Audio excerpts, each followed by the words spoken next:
Hey, Scarefest, this is Joe Lewis of Bonehead Weekly. You were living in a grand time. It's October.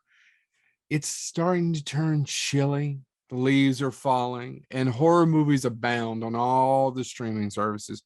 Not only is there like Black Mask, there's The Mask, there's Black something else, there's tons of horror films being streamed right now. And if you have just a half a dozen, if you have Shutter, you could have Shutter and watch new horror films all the time.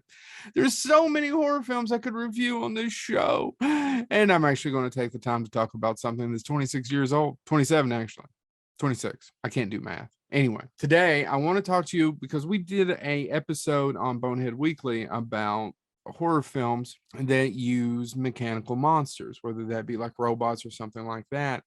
And the movie I want to talk about came out in 1995. Not a lot of people remember, and it's based on a Philip K. Dick short story called Second Variety. Philip K. Dick wrote the book Do Androids Dream of Electric Sheep? And why that's important to you is because that's actually what Blade Runner is based on.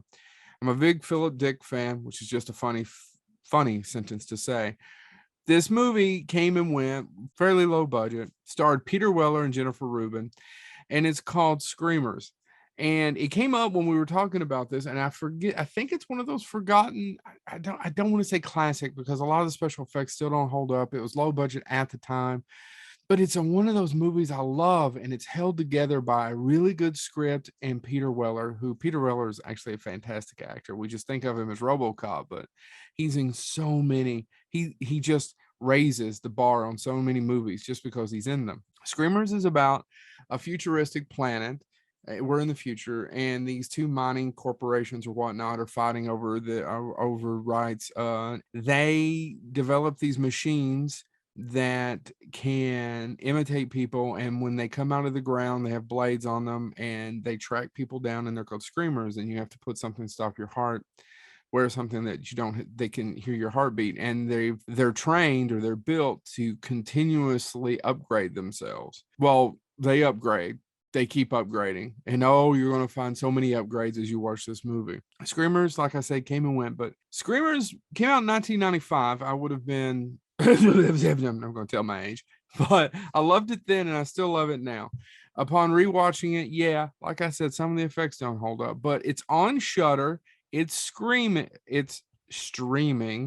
Screamers is streaming. Stream. Anyway, it's one of my films that I can go back to. And I like the idea that sometimes on this, I get a little bit of a platform, maybe to introduce you to something that's maybe over a decade old that no one remembers, that's due for someone to rediscover. So check out Screamers if you have Shudder. It's got Peter Weller in it. Once again, it was based on a short story by Philip K. Dick, and one of the writers is Dan O'Bannon. If you don't know who that is, well, he's batshit crazy, or was. He's dead now. And he also wrote Alien, another one of my favorite films. So this has been Joe Lewis of Bonehead Weekly. Check out Screamers on Shudder.